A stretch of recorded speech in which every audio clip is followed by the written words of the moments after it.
പൊതുമരാമത്ത് വകുപ്പും സാക്ഷാൽ മാടൻ തമ്പുരാനും തമ്മിൽ ഒരിക്കൽ ഒരു മത്സരം നടന്നു. നെറ്റി ചുളിക്കണ്ട, സത്യമായിട്ടും ഇത് നടന്ന സംഭവമാണ്. തിരുവനന്തപുരത്തെ അരിസ്റ്റോ ജംഗ്ഷന് സമീപത്താണ് സംഭവം. വർഷങ്ങൾക്ക് മുമ്പ് റോഡ് വീതി കൂട്ടുന്നതിന്റെ ഭാഗമായി റോഡരികിലെ ഒരു ക്ഷേത്രം പൊളിച്ചു മാറ്റാൻ പൊതുമരാമത്ത് വകുപ്പ് തീരുമാനിക്കുന്നു. ഈ തീരുമാനം ക്ഷേത്രത്തിലെ നിത്യസന്ദർശകരെയും നാട്ടുകാരെയും ചൊടിപ്പിച്ചു. ക്ഷേത്രം പൊളിക്കാതെ തന്നെ പാത വികസനം നടത്തണം എന്നായിരുന്നു അവരുടെ ആവശ്യം. നാട്ടുകാരും ഭക്തജനങ്ങളും ശക്തമായി തന്നെ എതിർത്തു. വകുപ്പ് തീരുമാനങ്ങൾക്ക് മാറ്റമുണ്ടായില്ല. പൊളിച്ചുമാറ്റൽ തകൃതിയായി നടന്നു.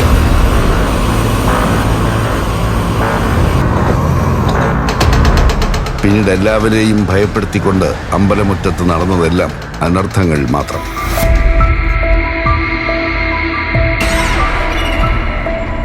കുലദേവനാണെങ്കിലും അദ്ദേഹത്തിനെ അധികമാരും അങ്ങനെ പൂജിച്ച് കണ്ടിട്ടില്ല. കാരണം തമ്പുരാന് ക്ഷിപ്രപ്രസാദിയുമാണ്, ക്ഷിപ്രകോപിയുമാണ്. കുടുംബത്തിലുള്ള ആളാണെങ്കിൽ പോലും തെറ്റ് ചെയ്താൽ അദ്ദേഹത്തിൻ്റെ ഭാഗത്ത് കഠിനമായ ശിക്ഷ ഉണ്ടാവും. അത് നമ്മുടെ അമ്പലത്തിൽ അത് അനുഭവമാണ്. നമ്മുടെ അമ്പലത്തിൽ ആര് തെറ്റ് ചെയ്താലും അതിന് കടുത്ത ശിക്ഷ തന്നെ ഭഗവാനിൽ നിന്നുണ്ടാവും. ഭക്തജനങ്ങളെയും തിരുവനന്തപുരം കോർപ്പറേഷനെയും അക്ഷരാർത്ഥത്തിൽ ഞെട്ടിച്ച സംഭവ പരമ്പരകളായിരുന്നു അവിടെ കാലങ്ങളോളം അരങ്ങേറിയത്. ഏകദേശം 150 വർഷത്തിൽ കൂടുതൽ പഴക്കമുള്ള ഈ ക്ഷേത്രത്തിലെ പ്രധാന പ്രതിഷ്ഠ ചുടലമാടൻ തമ്പുരാനാണ്.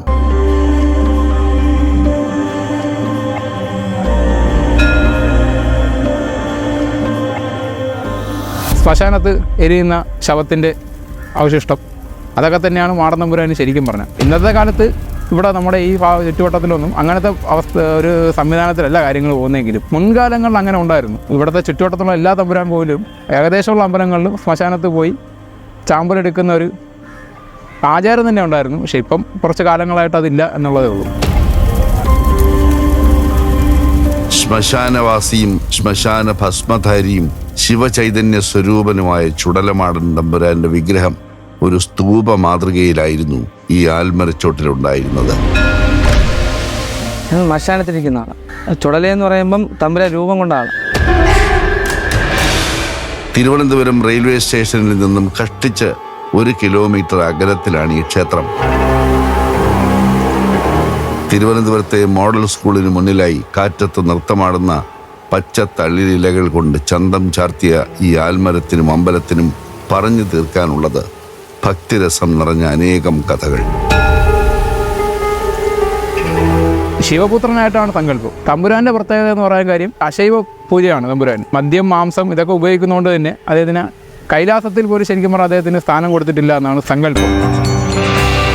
ഈ ആൽമര ചുവട്ടിൽ രൗദ്രരൂപിയായിട്ടായിരുന്നു മാടൻ തമ്പുരാന്റെ പ്രതിഷ്ഠ സ്തൂപ രൂപത്തിലായിരുന്നു അക്കാലത്ത്. പക്ഷെ വർഷങ്ങൾക്ക് മുമ്പ് പാത വികസനത്തിന് വേണ്ടി ആ സ്തൂപം അവിടെ നിന്നും മാറ്റപ്പെട്ടു. ആദ്യം ഉണ്ടായിരുന്ന സ്തൂപമായിരുന്നു. ഈ സ്തൂപം മാറ്റി നേരെ വില്ലേജ് ഓഫീസിൽ കൊണ്ടുവച്ചു. ഈ വില്ലേജ് ഓഫീസിൽ കൊണ്ടുവച്ച് അന്ന് അവിടുത്തെ പഴയ ഒരു വില്ലേജ് ഓഫീസർ ഇത് കൊണ്ടുവച്ചു. അവിടുത്തെ കോവിലെ സാമഗ്രികളെല്ലാം അവിടെ ഉണ്ടായിരുന്നു. പിന്നെ അത് കഴിഞ്ഞ് അവിടെ വില്ലേജ് ഓഫീസ് ഇരിക്കുന്ന സ്ഥലത്ത് ഒരു കൊമ്പൊടിഞ്ഞു വീണു. അതൊരു വിശ്വാസിയായിരുന്നു ആ വില്ലേജ് ഓഫീസർ. അദ്ദേഹം എവിടെ പോയി ചോദിച്ചറിഞ്ഞപ്പം ഇന്ന പോലെ ഒരു സ്ഥലത്തുനിന്ന് നിങ്ങൾ എന്തെങ്കിലും എടുത്തിട്ട് വന്നിട്ടുണ്ടോ എന്ന് ചോദിച്ചു. അപ്പം അവരങ്ങനെ ഞങ്ങളെ കോൺടാക്ട് ചെയ്തു. ഇത് എടുത്തുകൊണ്ട് പോകുമ്പോൾ ഞങ്ങൾ പറഞ്ഞു ഇത് പൊളിച്ചെടുത്താണ്, ഞങ്ങൾക്ക് സ്ഥല സൗകര്യം ഇല്ല, ഇല്ലെങ്കിൽ ഞങ്ങൾ കൊണ്ടുവയ്ക്കാനും ഇല്ലാത്തത് കൊണ്ട് ഞങ്ങളത് എടുത്തില്ല. ഇന്നും ആ പ്രതിഷ്ഠ അവിടെ ഉണ്ട് ഇപ്പോഴും. പക്ഷെ അവിടെ നിന്ന് മാറ്റപ്പെട്ടത് സ്തൂപം മാത്രമായിരുന്നു. ദേവചൈതന്യം ആ ആൽമരത്തിൽ തന്നെ കുടികൊണ്ടു. ആൽമരത്തിൽ കുടികൊണ്ട തമ്പുരാൻ ആരാണെന്നും തൻ്റെ ശക്തി എന്താണെന്നും പിന്നീട് കോർപ്പറേഷൻ മേധാവികളും നാട്ടുകാരും തിരിച്ചറിഞ്ഞു.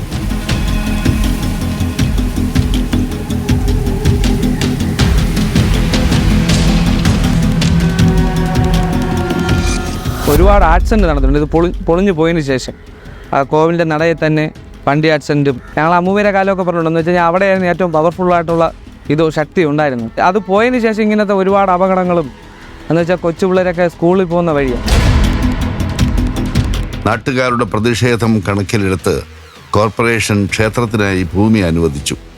പക്ഷെ ഒരു ക്ഷേത്രം നിർമ്മിക്കാനുള്ള പരിശുദ്ധി ആ ഭൂമിക്കുണ്ടായിരുന്നില്ല.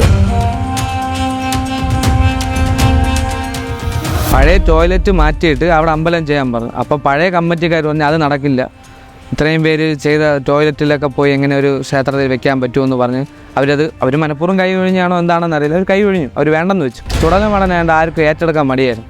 എന്ന് വെച്ച് കഴിഞ്ഞാൽ അത് തിരിച്ച് നമുക്ക് വല്ലതും കിട്ടുമോ എന്നുള്ള പേടി കാരണം ആരും ഏറ്റെടുത്തിട്ടില്ല. അതിലുള്ള ഒട്ടുമുക്കാൽ ആൾക്കാരും മരിച്ചു പോയായിരുന്നു, ആരുമില്ല ഇപ്പം നിലവിൽ. കൃത്യമായി ചൈതന്യം ഒരിടത്ത് തന്നെ ആവാഹിച്ചിരുത്താനുള്ള നാട്ടുകാരുടെ ശ്രമം പരാജയപ്പെട്ടു.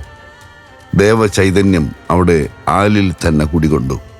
ആരും വിളക്ക് വയ്ക്കാതെ, പരിഗണിക്കാതെ, പൂജ കഴിക്കാതെ ആ ആൽമരം ആ ചൈതന്യത്തെയും പേറി കാലങ്ങളോളം അവിടെ നിന്നു. ഇടയ്ക്കൊരിക്കൽ മരം മുറിക്കാൻ എത്തിയവർക്കും കിട്ടി തക്ക ശിക്ഷ.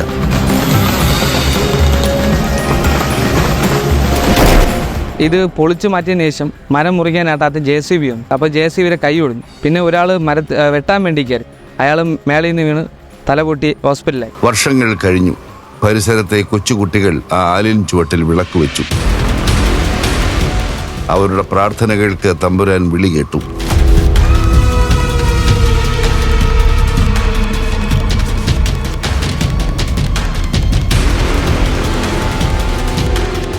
എന്നാൽ ഈ പഠിച്ചുകൊടുന്ന സമയത്ത് ഈ അമ്പലം പൊളിച്ചു മാറ്റണമെന്ന് കണ്ട, റോഡ് വികസനത്തിന് വേണ്ടി അമ്പലം പൊളിച്ചു മാറ്റിയായിരുന്നു. അപ്പം അന്ന് ഞങ്ങൾക്ക് ഇതിനെക്കുറിച്ച് ചെയ്യാനോ എന്താണ് കാര്യമെന്ന് അറിഞ്ഞുകൂടായിരുന്നു. അപ്പം ഞങ്ങൾ അതിനെക്കുറിച്ച് ചിന്തിക്കാനോ ഒന്നും പോയിട്ടില്ല. അമ്പലം മാറ്റി എന്നുള്ള രീതിയിലായി. അന്നത്തെ കമ്മിറ്റിക്കാർ അമ്പലം ഏറ്റെടുക്കാനോ ഒന്നിനും മുന്നോട്ട് പോയില്ല. ഞങ്ങളിതെല്ലാം കഴിഞ്ഞ് ഞങ്ങളൊരു 10-18 വയസ്സ് കഴിഞ്ഞ് തുടങ്ങിയപ്പം കാവടിക്ക് മാലയിടുകയാണ്. കാവലിക്ക് മാലയിട്ട് ഞങ്ങൾ പോണ സമയത്ത് ആ അരസിൻ്റെ അവിടെ ഞങ്ങൾ എന്നൊരു വിളക്ക് കത്തിക്കും. വിളക്കും ഒരു തിരിയും കത്തിച്ചാൽ ഞങ്ങൾ പോളും കാവടി എടുക്കാൻ പോകുമ്പോൾ. അപ്പം അങ്ങനെ പോയിരുന്ന് ഞങ്ങളൊരു ചേട്ടൻ എൻ്റെ അടുത്ത് പറഞ്ഞു, ഞങ്ങൾക്ക് മുഖപടം ചെയ്ത് വെക്കാം, അവിടെ തമ്പുരാനുള്ളതല്ലേ എന്ന് തോന്നുന്നു. ഞങ്ങൾ ആ മുഖപടം ചെയ്ത് വെച്ചു. പിന്നെ ചെറുതായിട്ട് വിളക്കത്തിച്ച് തുടങ്ങി. അപ്പോഴത്തേക്ക് എതിർപ്പുകൾ ഒരുപാട് സ്ഥലത്തുനിന്നുണ്ടായി. ഇത് പൊളിച്ചു പോയ അമ്പലമല്ലേ എന്നൊക്കെ പറഞ്ഞുകൊണ്ട് കുറേ കൊച്ചുപിള്ളേർ ചേർന്ന് എന്തൊക്കെ ചെയ്യുന്നു എന്നുള്ള രീതിയിലായി. അപ്പം ഞങ്ങൾ വീണ്ടും അതൊന്നും നമ്മൾ ഭാവിക്കാതെ ഞങ്ങൾ അവിടെ ഒരു ശക്തിയുണ്ട് എന്ന് വിചാരിച്ചുകൊണ്ട് ഞങ്ങളെല്ലാം തുടങ്ങി. ഒരുപാട് ആക്സിഡൻറ്റ് നടന്നിട്ടുണ്ട് ഇത് പൊളിഞ്ഞു പോയതിന് ശേഷം. അതിന് ശേഷമാണ് ഞങ്ങൾ വിളക്കത്തിക്കാൻ തുടങ്ങിയത്. അപ്പോൾ അതിന് വിളക്കത്തിയതിന് ശേഷം ഇങ്ങനത്തെ ഒരു സംഭവമില്ല. സമീപ പ്രദേശത്തെ ക്ഷേത്രോത്സവങ്ങളിൽ ഇവിടവും പരിഗണിക്കപ്പെട്ടു. ആ കുട്ടികൾ നടത്തിപ്പുകാരായി.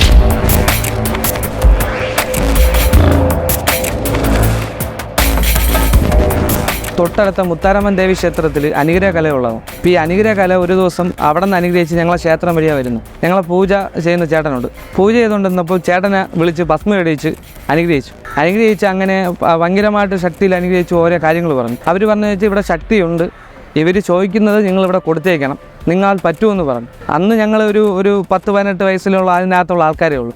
അന്ന് ഞങ്ങൾക്ക് ഇത്രയും ചെയ്യാൻ പറ്റുമെന്ന് പറഞ്ഞു. 2 കൊല്ലം ഉത്സവം കഴിഞ്ഞു. ഈ 2 കൊല്ലം ഉത്സവത്തിന് ഞങ്ങളെ ബഡ്ജറ്റ് എന്ന് പറഞ്ഞാൽ ഞങ്ങൾ വിചാരിക്കാത്തതിനപ്പുറമാണ്. 5 ലക്ഷം രൂപ മേളിലൊക്കെ ആയി. ജനങ്ങൾ തന്നെ പറഞ്ഞു, എന്ത് കുറേ കൊച്ചു പിള്ളേർ കിടന്ന് എന്തോന്ന് കാണിക്കുന്നു, അവർക്കൊക്കെ എന്തറിയാം, എന്നിട്ടാണ് ഇതൊക്കെ കാണിക്കുന്നതൊക്കെ പറഞ്ഞ് ഒരുപാട് കളിയാക്കലും ഇതൊക്കെ ഞങ്ങൾ കേട്ടിട്ടുണ്ടായിരുന്നു. അന്ന് പറഞ്ഞവരിതാ ഇപ്പം തിരിച്ച് റിട്ടേൺ ഞങ്ങളെ ഫ്രണ്ടിൽ വന്ന് അവർക്ക് ഓരോ കാര്യം നടന്നു, ഓരോ സംഭവങ്ങളുണ്ടായി എന്ന് പറഞ്ഞു. അപ്പോൾ അത് നമുക്ക് സന്തോഷമാണ്. വർഷങ്ങൾക്ക് മുമ്പ് ഞങ്ങളുടെ അമ്പലത്തിലെ ഉത്സവത്തിന് ഇതിലേക്കൂടെ കുംഭം എഴുന്നള്ളി പോവുക. കരമര ആറ്റിൽ നിന്നാണ് എടുത്ത് ഇതുവഴി അതുവഴി കിള്ളിപ്പാലം വഴി കറങ്ങി ഈ നടയെ വന്നിട്ടാണ് പോകുന്നത്. അപ്പോൾ ഈ നടയെ വരുമ്പോൾ കൊണ്ടുവരുന്ന കുംഭം അവിടെ വീഴും. നമ്മൾ ആ കുംഭം ഒരിടത്തും വീഴാൻ പാടില്ല, അങ്ങനെ വീഴും. അങ്ങനെ 1-2 വർഷം സംഭവിച്ചു.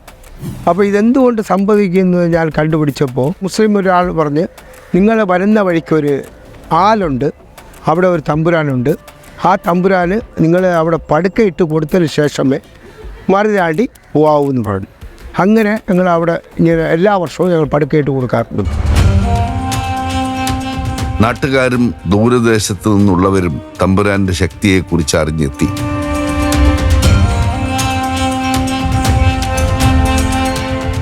ഇപ്പം നമ്മൾ 9 മണിക്ക് ശേഷം നട തുറക്കുന്നത്. ഒരുപാട് ഭക്തജനങ്ങൾ വരുന്നുണ്ട്, അവരെ ആവശ്യങ്ങൾ നടക്കുന്നുണ്ട്, നടന്ന ആൾക്കാർ വിളിച്ച് പറയുന്നുമുണ്ട്. ഞങ്ങൾ ഒരു പൈസയോ ഒരു ദക്ഷിണയോ ഞങ്ങൾ വാങ്ങാറില്ല.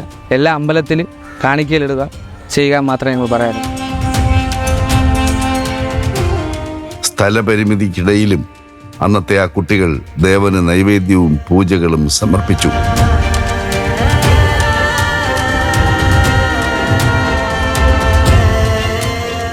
നമ്മുടെ അമ്പലത്തിൽ സാധാരണ ഉള്ള അമ്പലത്തിൽ അപേക്ഷിച്ച് പൂജകളിൽ വ്യത്യാസമുണ്ട്.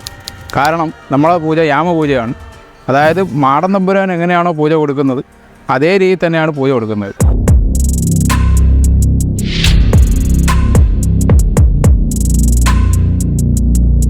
യാമപൂജ എന്ന് പറയാൻ കാര്യം ഒന്ന് പ്രധാന കാരണം നമ്മൾ സ്ഥല സൗകര്യം ഇല്ല എന്നുള്ളതാണ് പ്രധാന കാരണം.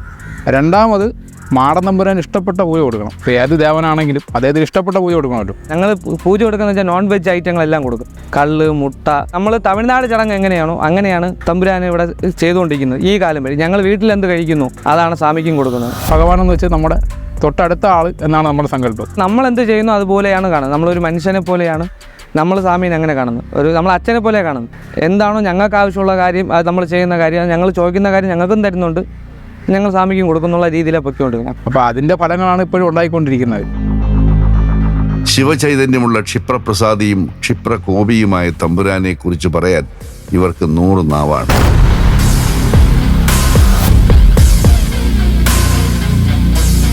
ഈ ഉത്സവ സമയത്ത് സാമ്പത്തികമായിട്ട് വളരെ ബുദ്ധിമുട്ടായിരുന്നു. ആദ്യത്തെ പോലെ ഉത്സവം ഞങ്ങൾക്ക് എന്ത് ചെയ്യണമെന്നുള്ള ഒരു ഇതിലില്ല. പൂജാ സാധനങ്ങൾ വാങ്ങാൻ പൈസയില്ല. അപ്പോൾ ഞാൻ നല്ല വിഷമത്തിലായിരുന്നു. വെച്ച് കഴിഞ്ഞാൽ ഞങ്ങൾ ഇത്രയും വേറെ ഇതും കേട്ട് ഞങ്ങൾ ആ കോവിൽ ആദ്യ ഉത്സവം നടന്നു.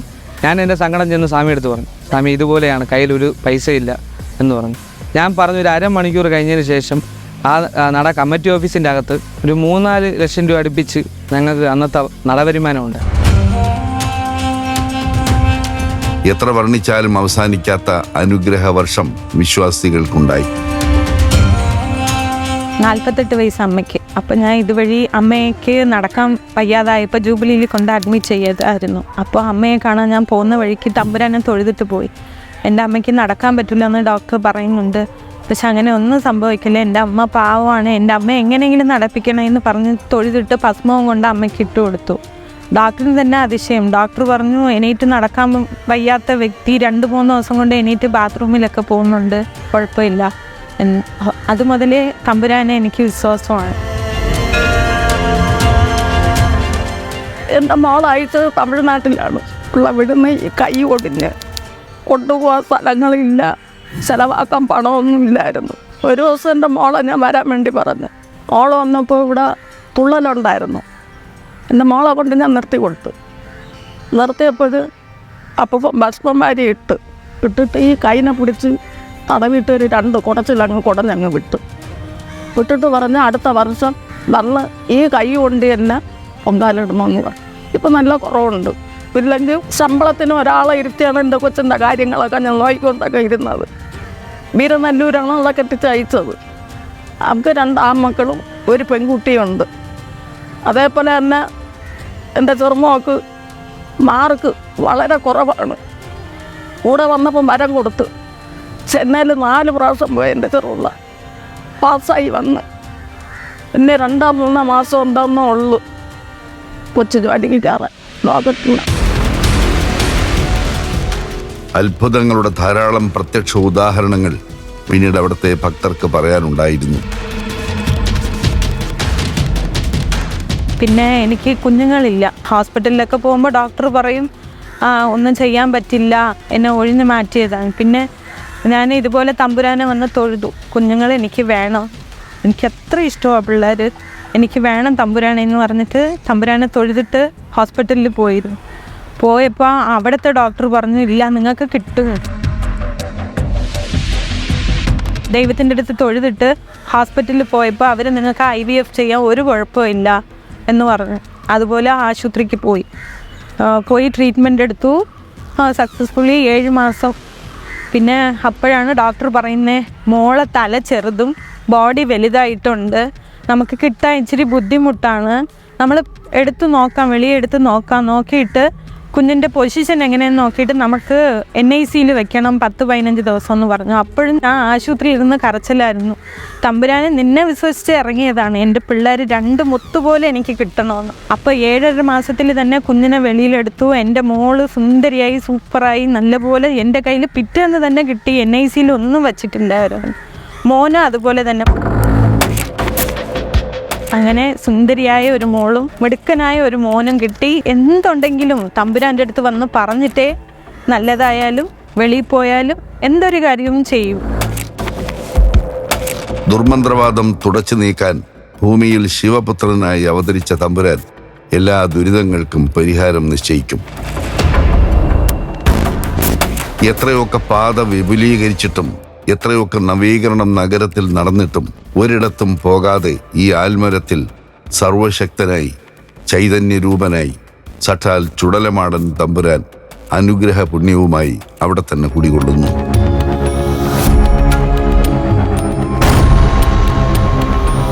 നമ്മൾ മരിച്ചു കഴിഞ്ഞാൽ എല്ലാവരും പോകുന്നത് ചുടലയിലാണ്, ഭഗവാൻ ചുടലമാടനാണ്. അപ്പോൾ അതിന് ശേഷം എന്നുള്ള സങ്കല്പം നമുക്ക് വച്ച് കൊടുത്താൻ പറ്റത്തില്ല. ശരീരത്തെ സംബന്ധിച്ച് ചുടലിൽ അവസാനിക്കുകയാണ്. ഇപ്പോൾ ഒരാൾ പ്രത്യേകിച്ച് ഹിന്ദു മത ആചാരപ്രകാരം ഒരാൾ മരിച്ചു കഴിഞ്ഞാൽ എന്ത് ചെയ്യും? സ്വാഭാവികമായിട്ടും കത്തിക്കും. കത്തിച്ച് കഴിഞ്ഞാൽ അത് ചാമ്പലാണ്. ആ ചാമ്പൽ പൂശി നടക്കുന്ന ആളായിട്ടാണ് മാടൻ തമ്പുരാൻ്റെ സങ്കല്പം.